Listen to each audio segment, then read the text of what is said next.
These are the weapons that revolutionized the way that war was fought. You may be thinking, how can weapons like these have killed so many? I mean, it's just an old inaccurate musket, right? Wrong. These weapons helped dub the American Civil War the first modern war.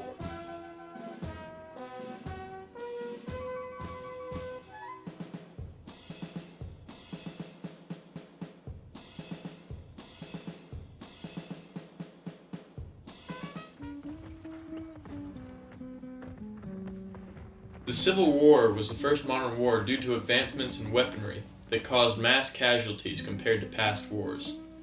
This new era of weaponry made the Civil War one of, if not the bloodiest war in history.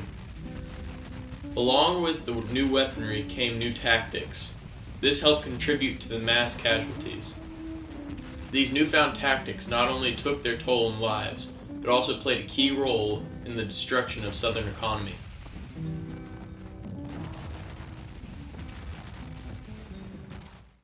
Weapons such as Gatling guns and auger guns are thought by many to be the most devastating weapons used during the Civil War.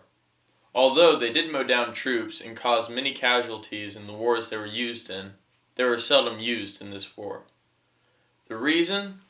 The new style of heavy artillery was in the early stages of development and relatively unknown by either side. The real weapon of mass destruction was the musket. Yeah, that's right, the musket. This might be a shock, but it's no regular musket we're talking about.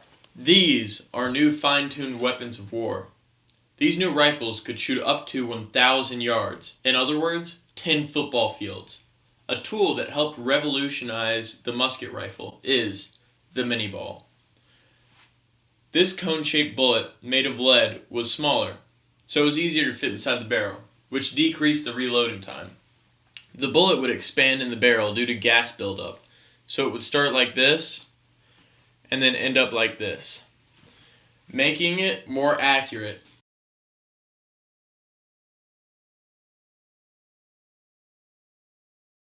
These new musket rifles and mini balls are said to have caused 90% of war casualties.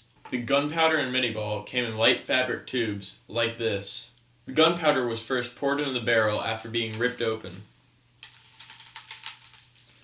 And then, the mini ball was taken out and jammed down the inside of the tube. This incredible new invention was unstoppable on the battlefield. The force and distance improvements were astonishing. The grooves on the bullet and compression inside the barrel created spin on the bullet, leading to a significantly more accurate shot. As you can see, these mini balls can really pack a punch. When one made contact with its target, it tended to flatten out and tear through it.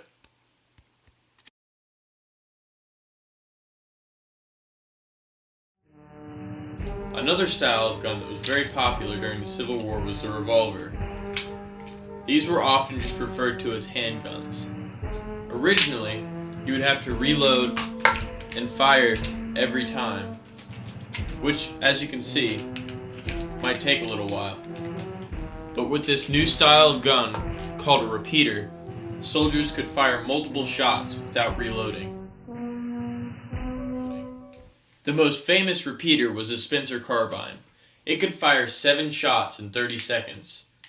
Because of the ability to fire repeatedly and reload faster, these guns, along with many other advancements, greatly increased the pace of the battlefield. This made open field war much more deadly and forced war tactics to evolve.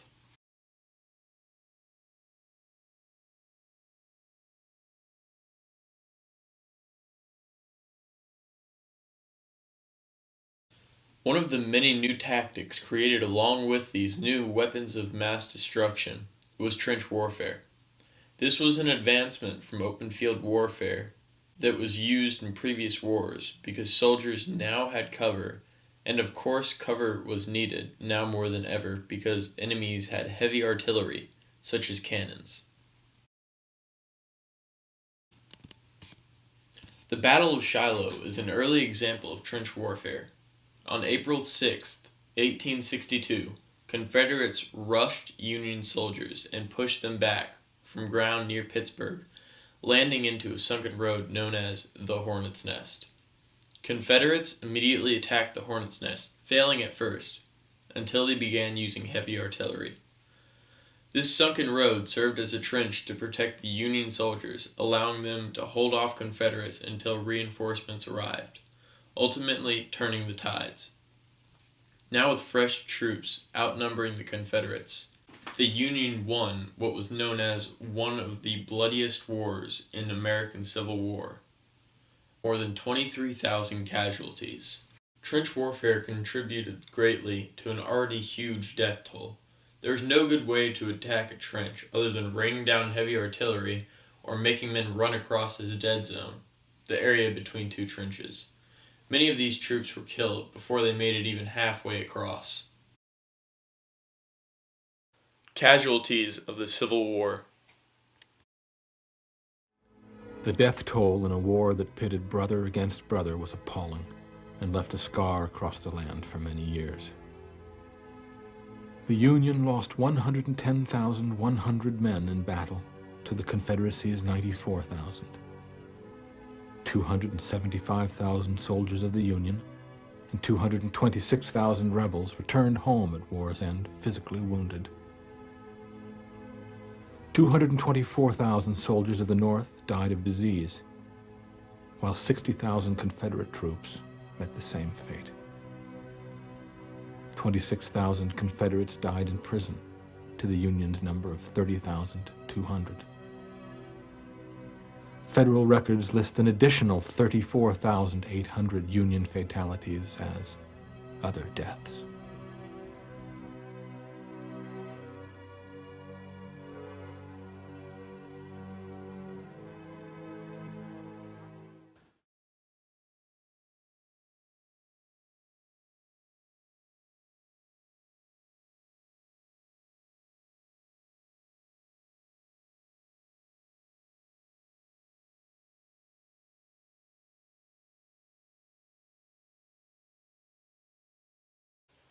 The Navy of the Civil War.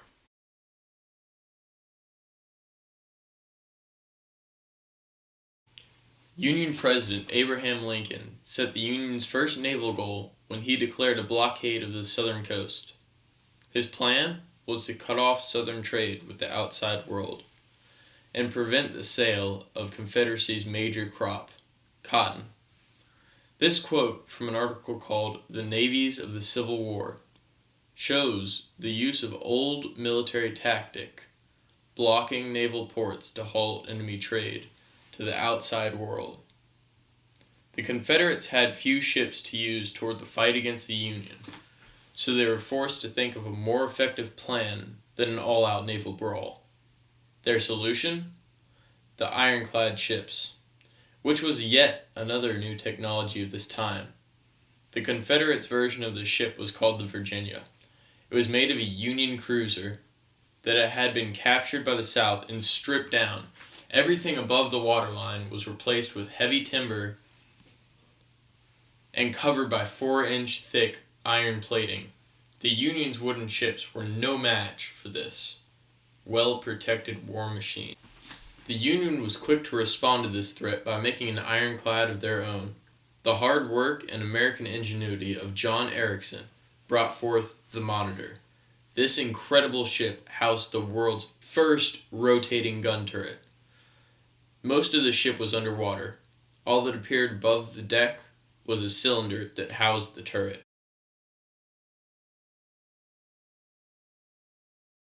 March 9th, 1862.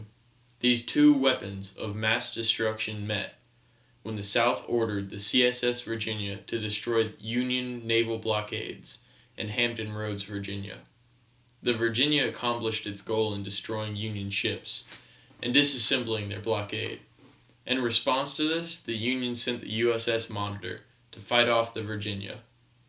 The 3-hour battle came to a draw because all cannon fire by the enemy was just deflected off each ship. The battle had proven that the Union wooden ships were obsolete, and the idea of ironclads pushed navies around the world to adopt new technology.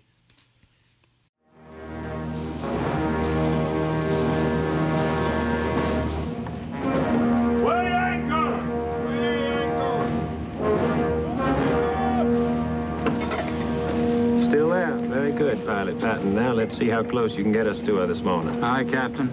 Port 5 degrees. Port 5 degrees. What in God's name is that?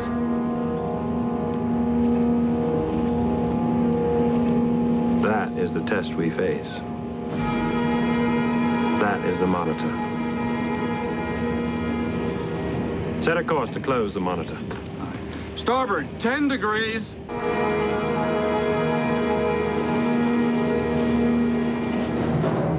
Gentlemen, the beast, spawned by Satan to destroy the Union. Now we'll find out if John Erickson is a match for the devil. Mr. Harmon, stand directly for Merrimack. I want to engage her as far from the Minnesota as possible. Yes, sir. Starboard 40 degrees.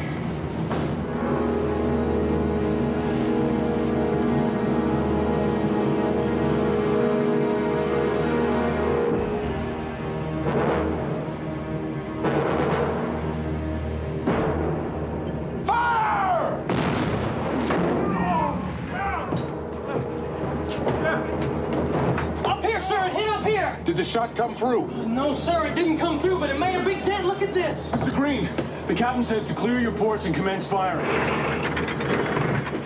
Fire! Fire! The Union and Confederate leaders had different strategies when it came to the use of ironclads. The Confederates primarily used the ironclads to protect their coasts and harbors because of the ability to take down many wooden ships at a time. This meant that they remained in one place for long periods of time in case of an attack on their harbors or forts. The Union used ironclads to attack and overwhelm Confederate land forces and forts, so their ships were constantly on the move and at more risk. For instance, after this battle, the U.S. Monitor sank on its way to North Carolina coast because of a storm. In yet another example of innovative war tactics, Americans thought outside the box, converting technology previously used in lighthouses to simultaneously blind their enemy and illuminate their target. These calcium lights are better known as lime lights, which were chemical lamps of lime or calcium that the Union converted into a blinding circle of light, which was seen as a beacon to illuminate artillery targets. Specifically, in 1863, Union General Quincy Adams Gilmore used these lights to launch an effective offensive day and night on a Confederate stronghold at a fort called Fort Wagner. These were also used as searchlights to find Confederate warships and blockade runners. Innovation of existing weapons continued, carrying the concept of landmines to underwater mining with torpedoes. Both the Union and Confederates had access to these weapons and used them heavily, but the Confederates' use of them was more effective. In 1862, the first casualty due to this weapon was the sinking of the ironclad Cairo. After this, dozens of Union ships were destroyed by Confederate torpedoes. Yet, Union ships only sank 6 Confederate vessels. These new naval powerhouses were used in both harbors and rivers, affecting not only passage of troops, but also trade.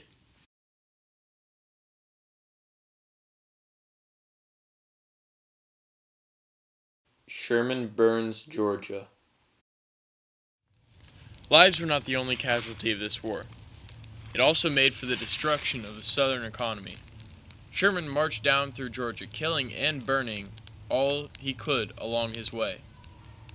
He did this to show the Southern government they could not protect their people from invaders. The South was very unprepared.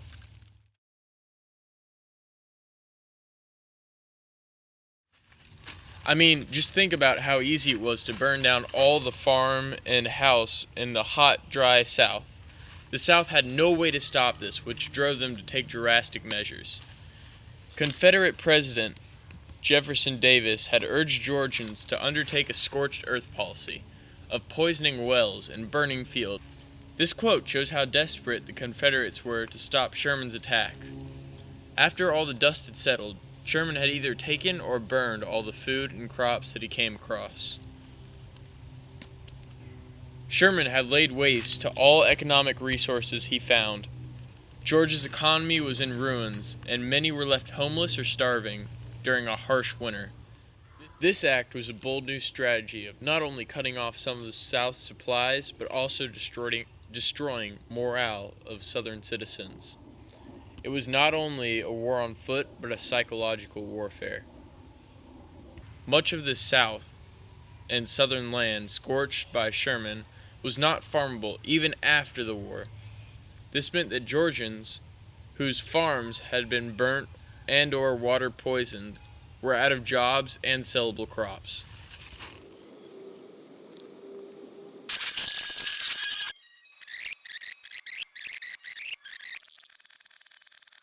In 1861, the American conflict between the North and South exploded into what was known as the American Civil War. Ingenuity of the military on both sides modified existing technology to create weaponry that far surpassed anything ever used before in American combat. This evolution of weaponry required and inspired military minds to create new war tactics. These elements led to a level of casualties never before seen on American soil. Because of these significant advancements, the Civil War is considered the first modern war. New weaponry killed millions, as shown in the video of casualties in the American Civil War. Up to 90% of those deaths were caused by a single piece of improved weaponry that you now know as the mini-ball. The Civil War's death toll compared to Americans' death toll on foreign soil was untouched until the Vietnam War.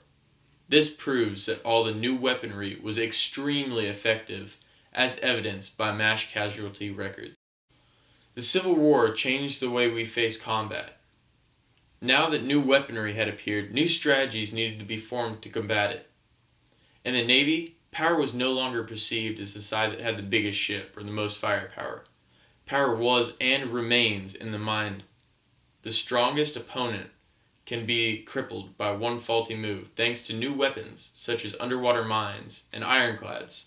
On land, heavy artillery grew to be more powerful than ever, so soldiers needed to take cover in trenches just to stand their ground.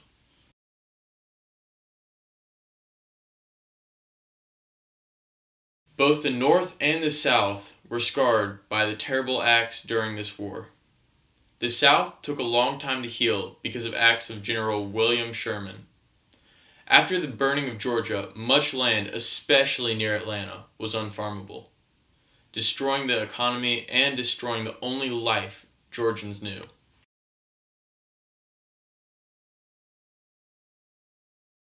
This will be forever remembered by a single number: 620,000, the approximate number of casualties in the Civil War. The number is not only a statistic, but a reminder that the impact of advanced weaponry can be catastrophic and needs to be used wisely for the greater good of humanity as a whole.